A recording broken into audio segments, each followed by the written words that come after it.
Welcome to the application webinar for California Humanities' new Quick Grant program, Connecting California. My name is Vanessa Huang. I'm the program's strategy advisor for California Humanities, and today I'm going to be joined by the staff that are supporting this program: Elisa Kutza, our database and grants manager; Vivian Lee, a consulting program manager who will be the primary contact for this program; and Mariana Moscoso, senior programs officer for California Humanities. So who is California Humanities, for those of you who don't know us? California Humanities is an independent nonprofit partner of the National Endowment for the Humanities, which is a federal agency that supports humanities scholarship and community-based activities through educational institutions and a network of state and territory humanities councils. We are a part of that network. And our mission is to connect Californians to ideas and one another in order to understand our shared heritage and diverse cultures, to inspire civic participation, and to shape a future that includes all of us. The goal of this webinar is to help you understand the purpose of this new program and to see if your project or ideas that you might have is a good fit for it. The agenda for today is the detailed program overview, lots of details about how to apply to this program, a review and award processes for it, a quick look at the timeline for the different deadlines for this program this year, and then information about how you can ask questions that you might have after the webinar or at any time.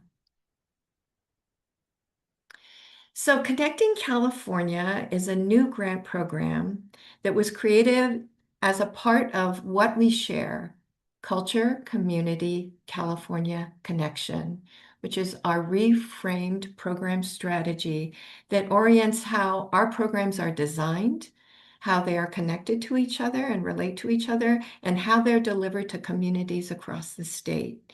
And this program strategy is grounded in our mission that I just stated, and also in the vision of our work, which is to help build a more equitable and just California. So I'll tell you a little bit more about the program strategy. So our program strategy is absolutely rooted in California's diverse cultures. And then we have different ways that we are trying to take those cultures and really share them, and the knowledge and all of the richness of the cultures in our state. We would like to help build connection between people, and that's where this particular program sits. We also are interested in strengthening civic life and how communities act and are empowered to act for themselves, and also about creating a shared future where we all belong and can live, hopefully, joyful lives together. Connecting California aims to connect us across difference and also to share our shared humanity with each other through different kinds of activities. And I will pass this now to my colleague, Mariana. Thank you so much, Vanessa. And I want to start by grounding us in the purpose of Connecting California. So at its core, this program exists to support public activities and events that bring people together across difference. And that is to build social connection, understanding, empathy, and trust. Here we're talking about projects that help people to see one another more fully, especially in a state as diverse as California. So these projects can be brand new ideas or programs that have been happening for years. The key is that they are intentionally creating a space for connection and shared meaning. And I'll be giving some examples in the next few slides. On the right-hand side of the slide, you'll see the overview of what we mean by quick grants. So first, we want to say that the, there is a 2-month turnaround, and that means you'll typically hear back about funding decisions roughly about 2 months after the application deadline. This program is designed to be responsive, so organizations don't have to wait many months before you move forward with your project. You'll notice that there are multiple deadlines throughout the year, and this is very intentional. We know that good ideas don't always emerge on the same timeline or at the beginning of the year. So, this structure allows you to apply when your project is ready rather than rushing to meet a single annual deadline. Once awarded, projects have up to 1 year to complete their activities. So that gives you time to plan thoughtfully, build relationships, and carry out the work at a pace that makes sense for your community. In terms of funding, grants range from 1,000 to 5,000, supporting things like facilitation, artists or speaker honoraria, space, material, outreach, or other direct project costs that help bring people together. And last but not least, these grants do require a one-to-one match using non-federal cash and or in-kind contributions. What that means for you is that in practice that for every dollar you request, you'll identify an equivalent amount of support. And this doesn't have to be cash, it can be in the form of volunteer time, donated space, staff time already being contributed, or other resources you're bringing to the project. The goal here is not to create a barrier, but to recognize the value the investments in communities that are already making in this work. So with that foundation in place, I'm going to walk you through the kind of projects that can be a good fit for Connecting California. And this slide gets really to the heart of what Connecting California is really about. The projects we're looking to support are free or low cost, publicly accessible connection activities. These are activities that intentionally bring people together to explore how we are different and what we share through real human interaction. So, when we say difference, we really mean this very broadly. That can include differences in age, ethnicity, race, cultural background, language, migration history, place of origin, faith traditions or spiritual practices, family structure, size, foodways, work or job type, geography, or even political perspective. And often it could be many of these things. The difference isn't a problem to be solved, it's something to be engaged with thoughtfully and respectfully. At the same time, we want these projects to help people discover what they share, shared hopes, concerns, experiences of living in a particular place, or even shared questions about how we want to live together. The emphasis here is on curiosity, listening, and relationship building, not debate or persuasion.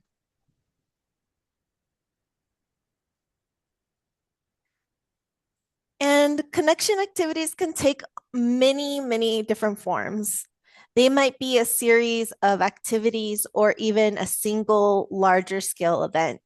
It can look like potlucks, story circles, reading and discussion groups, or even maybe more unexpected formats like hackathons or video game nights.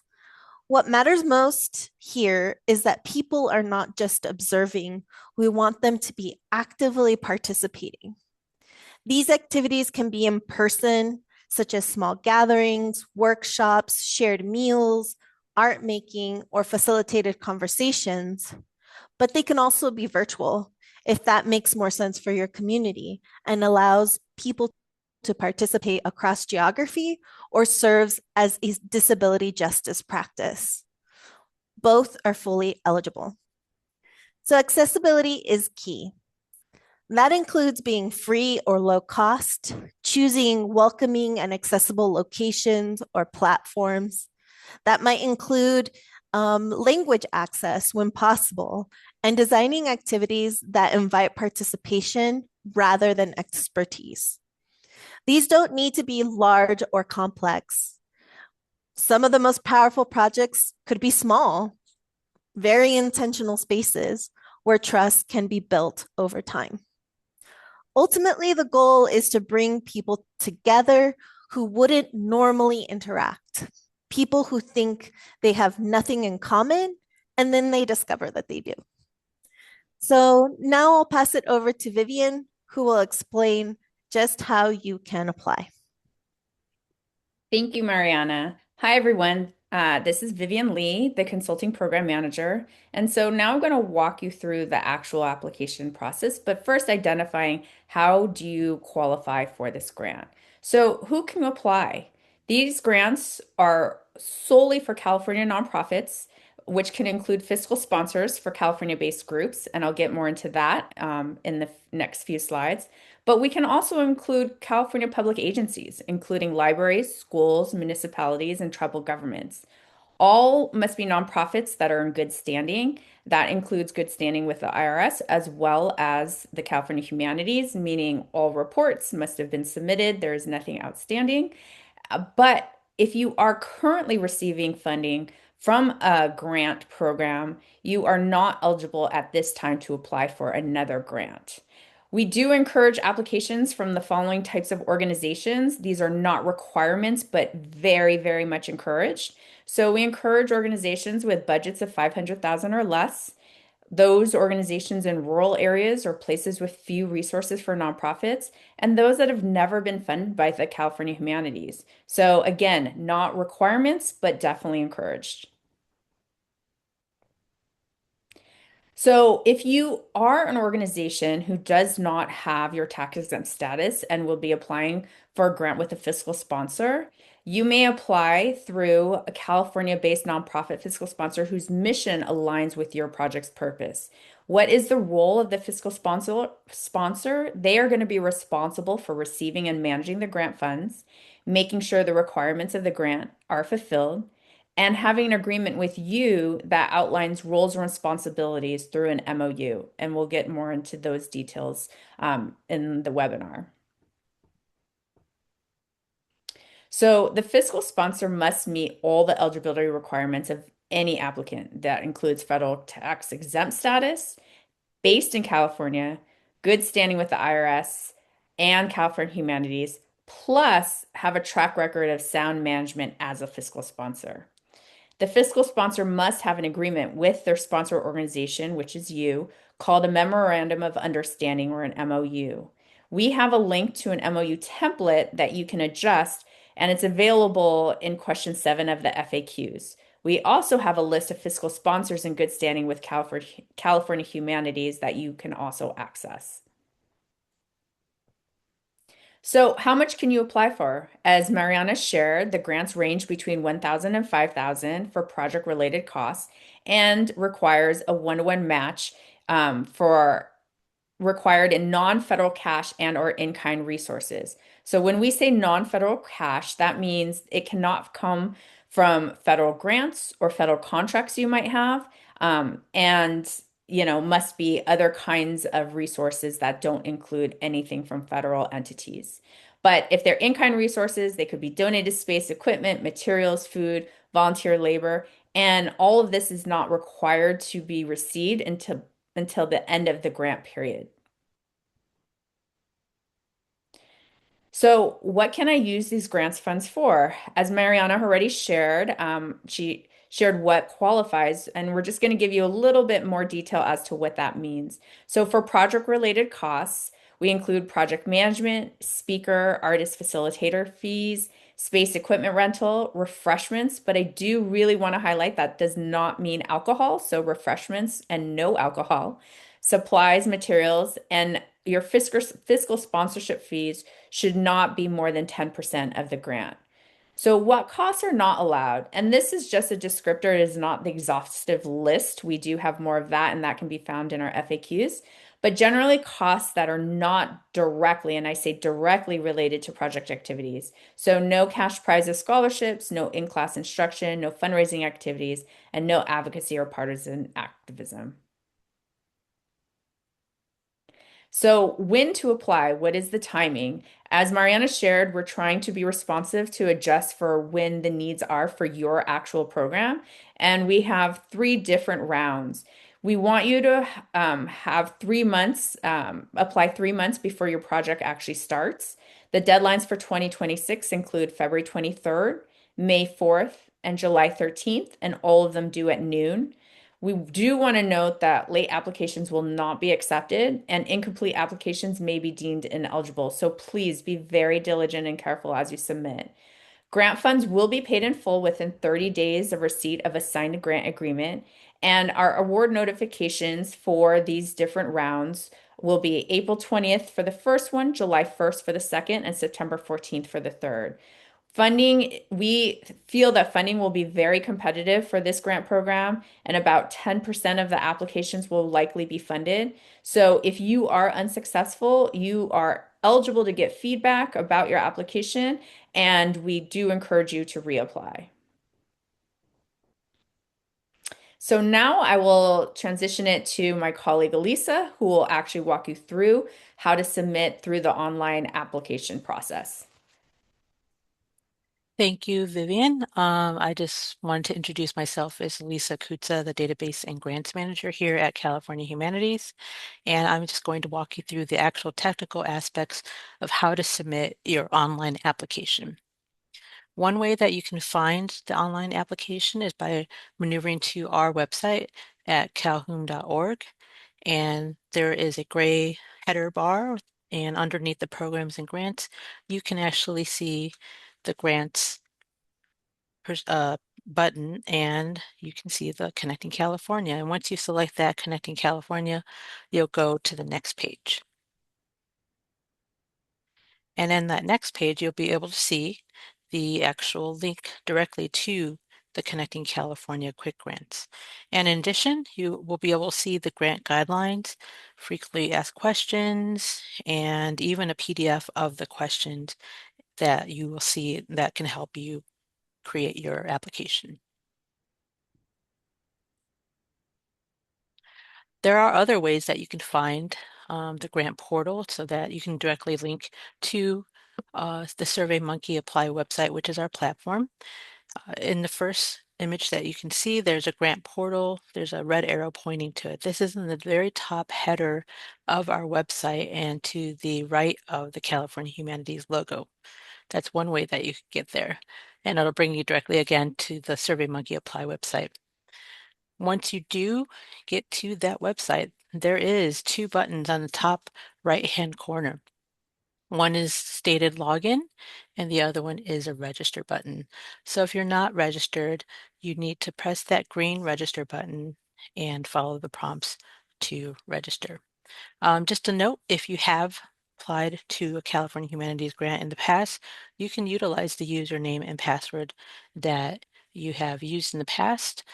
Do contact me if you cannot access it, because this website, this platform does automatically archive your name, but I can reactivate it. Again, this is about registering. Registering is very easy. You simply fill in the information, create a password, and once you're confirmed, you'll receive an email to complete your registration on the SurveyMonkey Apply website. It's pretty interesting because when you get to the email, you can see that you've registered. It'll say, hey, you registered, thank you.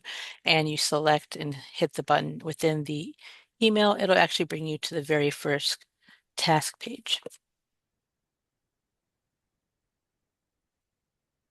There are other ways to access the site. Again, if you happen to land on our programs page, the Connecting California Quick Grants project or program is all the way towards the bottom, and you can select the More button and then select Apply. So there are just a number of ways that you can get to this application. I just sort of wanted to review it.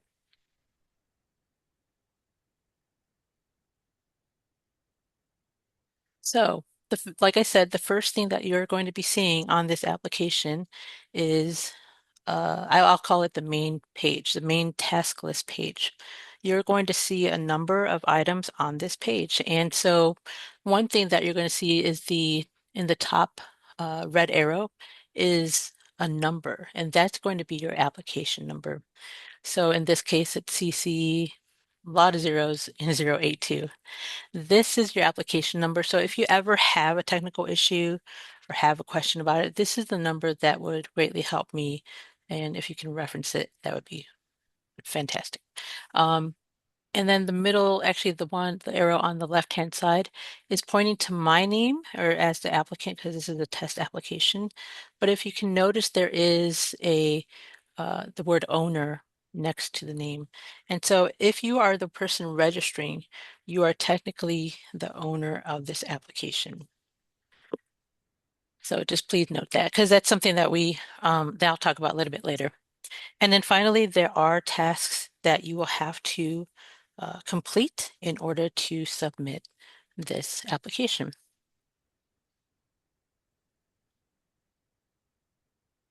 So I'm just going to review a few of the tasks right now. The first one is the required reading tasks. And as you can see, there's a README on here. There are 2 links to the guidelines and FAQs that I strongly encourage you to download if you haven't already downloaded them to read because it does cover more information than this webinar can handle. So I just encourage you again to download it. Once you download this and read it, please select the Done checkbox at the bottom and mark as complete. The second task that you need to finish is the eligibility quiz. And these are a series of 5 questions. And you'll need to answer these and mark as complete. And the reason why I'm emphasizing this is because you need to do this quiz and the required reading before the rest of the application can open up to you. So again, at the very bottom, you can see mark as complete on the right-hand side in a green button and save and continue editing. So you can, come back to this if you like. But again, these 2 tasks need to finish before the rest of the form opens up to you.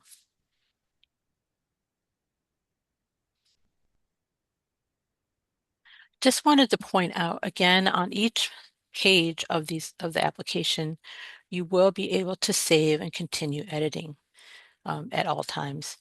You can return to this page, you can log out and then return to this page if you haven't completed it. But within each section that you're working on, if you don't finish the one page, you can't move on to the next page. So just to let you know. You can begin different sections. So maybe you want to start on the application, form, but then you're like, okay, I need to move on or move away. You can skip to the proposal narrative form, but make sure you're saving and, continue editing and it'll save your drafts and then you can come back to it. If you don't, if you're trying to move to the next page within a section, the error message will appear. So just letting you know that.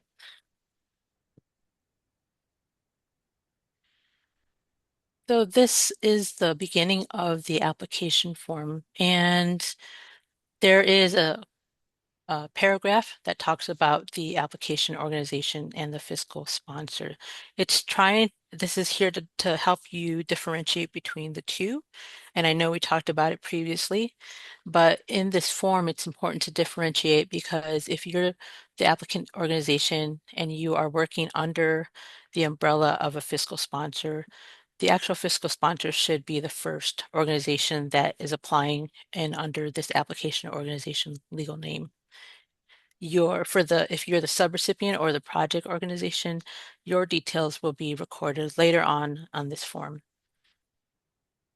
So I will pass the mic over to Vivian Lee, who will review the proposal narrative form, which if you see on the task list is the fourth task. Thank Thank you. you, Elisa.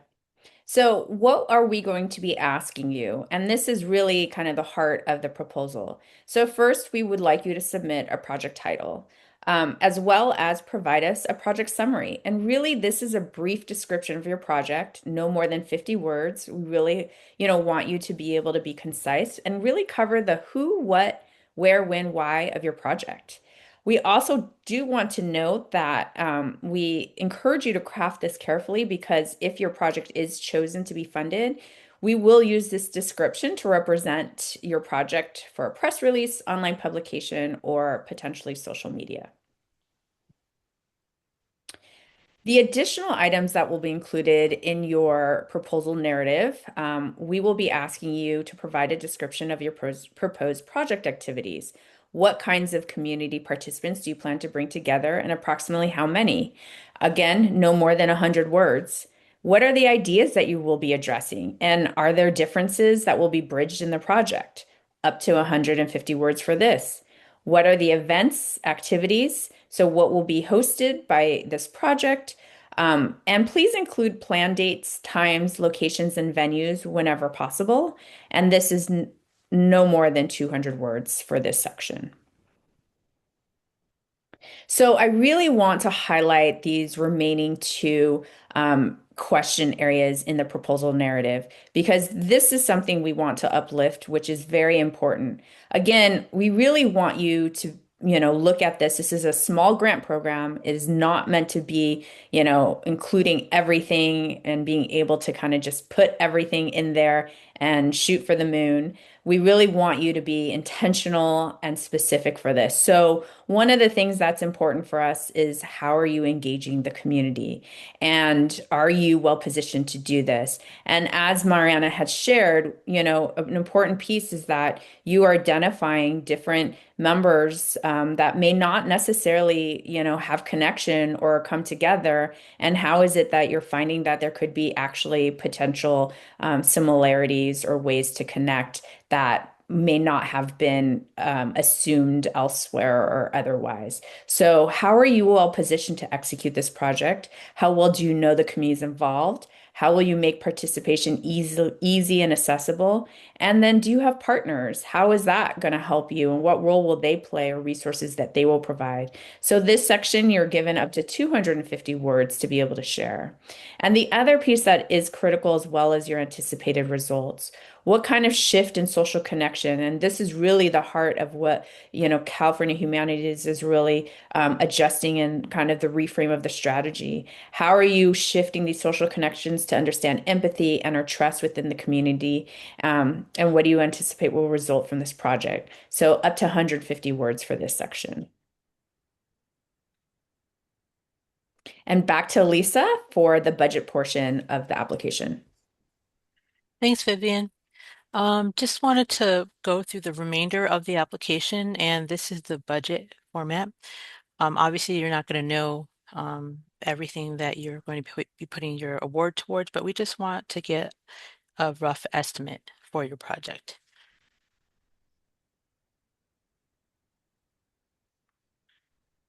And in this actual form, you'll see the first part that you just saw, but then you'll see an expense budget, and you'll also see a revenue budget towards the bottom.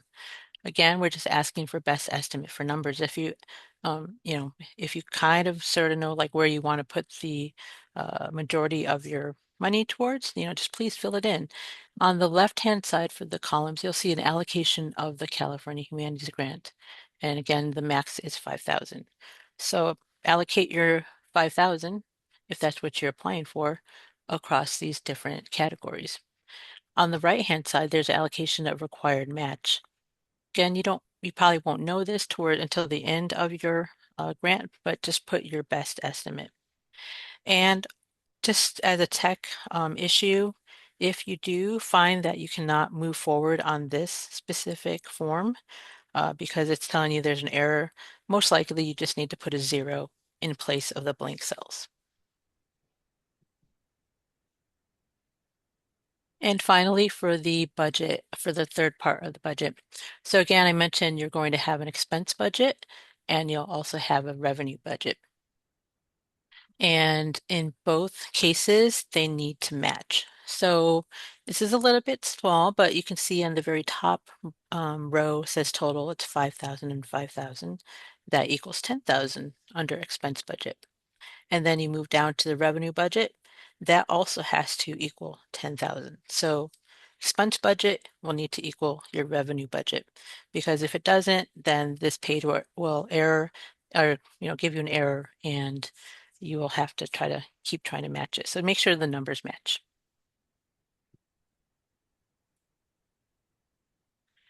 Again, I just wanted to emphasize on the application form, there is a paragraph on the very first page that talks about the applicant, organization, and or the fiscal sponsor. So if you're using a fiscal sponsor, they should fill out the top portion of the application. This includes the mailing address, tax ID, things of that nature, and then you as the project organization will fill in the section below, which is labeled the subrecipient organization or SR. Pretty much after that, you as the project organization will be filling out the remainder of the application.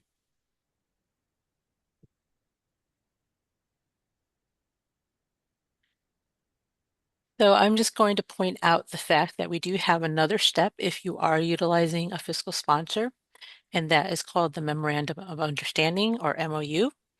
And within this step, you can actually download a fiscal sponsorship template that you can make your own. This is simply just to give you an example of what a template entails.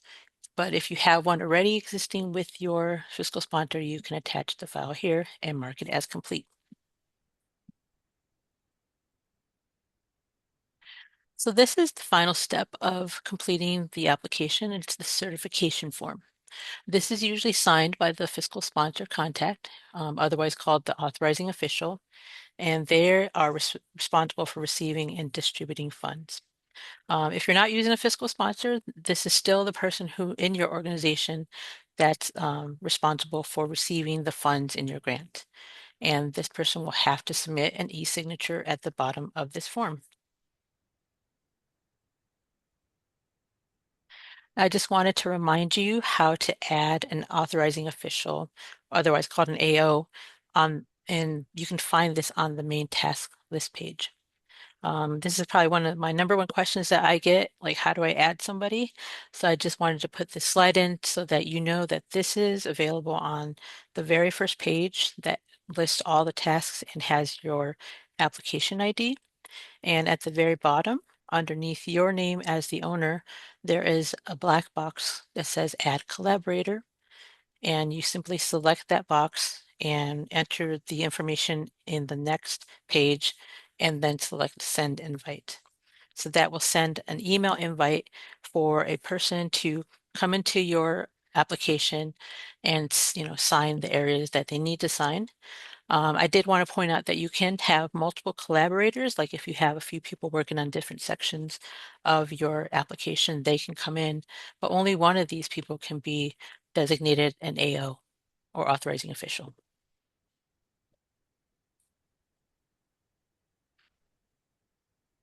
And last but not least, it's time to submit your application.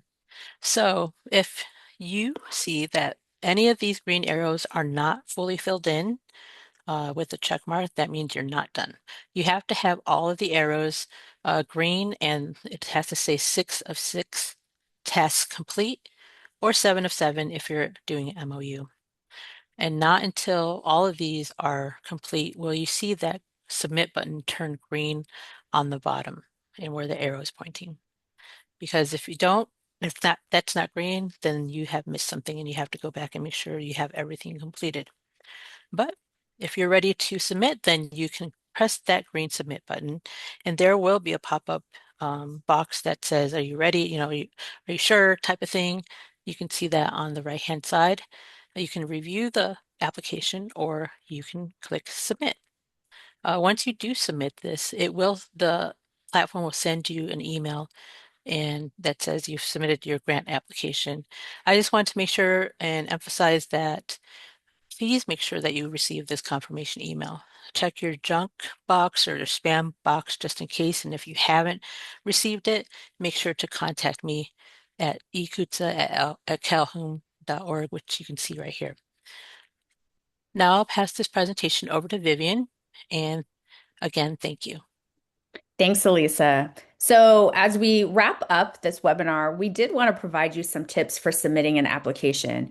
First of all, please read the materials carefully and follow directions because one, error could, create a lot more challenges or problems than is necessary. So please definitely read the materials. We've put it together for you to make it as easily and accessible to be able to follow the process for all of you. Start early and check out the online platform. You can be able to, navigate what Lisa has just walked you through to be able to get comfortable with it. So allowing you some time to be able to have that space to be able to navigate through that platform. Be specific, be clear, be realistic. We want to emphasize this is a small grant program. This is not a large grant program. So putting, things that you just think will make you a stronger application by putting it all is not the case. Really, what we want you to be is intentional. We want you to really be clear as to who are you bringing together? Why are you bringing them? What is that change you're hoping to be able to see and that process for it? So please realize that this is a small grant program and is intended to be very specific, clear, and realistic. We encourage you to draft and review your answers for the program narrative piece before going online. It just makes it easier for you to be able to then cut and paste that into the answers on the actual portal. And we do encourage you, please, please, please save a copy of your application because once you submit, you don't have access to that application. And so we want you to be able to have that in case it's needed or in case some technical issue happens. So please do keep a copy of your application. So this is the review and award process, so you all are clear as to how this works. Again, the first process is the due diligence review, which Elisa shared on the template. We will look for your eligibility. Are you a California nonprofit in good standing? Your completeness, the good standing, like I said, or if you're a qualified fiscal sponsor, if that is relevant. We will also be reviewing the qualitative portion, and that is that project narrative piece. Do you have clarity and significance of project purpose? That is 3 points. Is the alignment of planned activities with the goals of the project and the purpose and requirements of the Connecting California program aligned? That is 3 points. Do you have the capacity and knowledge to successfully carry out the proposed project? Additional 3 points. And again, not a requirement, but does have weight, and we do encourage. Are you reaching underserved areas and communities? And if so, there is a one bonus point as it relates to this area. And then what is the award process? If you are successful, you will receive a grant agreement to read and sign. Read the agreement carefully and be sure you will comply with all the requirements. Funding in full will be released within 30 days of receipt of the signed agreement. And if your application is declined, you can always ask for written feedback and resubmit your application for the second and third rounds if the timing fits within your project. So again, there are 3 rounds to this new grant program, and this is the timeline. So we are in round 1 currently. The application opened January 20th. The application deadline is February 23rd, again at noon. The award notification will be April 20th, and the project period date ends April 30th, 2027. Round 2, the application opens March 2nd. The deadline will be May 4th at noon. The award notification is Wednesday, July 1st, and the project period ends July 31st, 2027. Round 3, the application opens May 11th. The deadline will be July 13th. The award notification will be September 14th, and the project period will end September 30th, 2027. So please, if you do have questions, we are here and available to be able to help answer and guide you through this grant program. Again, I'm Vivian Lee, I'm the consulting program manager, so please reach out to me at vlee@calhum.org.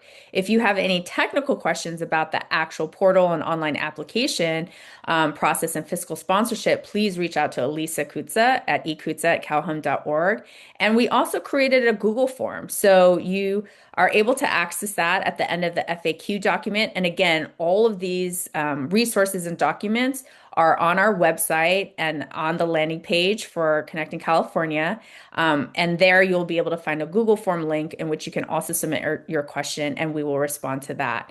But please be sure to make sure you're signed up for our newsletters where you'll receive updates from us and be up to date on any of our programs or any events that we are hosting. But thank you so much for participating and listening to our webinar. We are excited about your interest in Connecting California, and we look forward to working and partnering with all of you and being able to read all the fascinating and great applications that you'll all submit. So thank you and have a great rest of the day.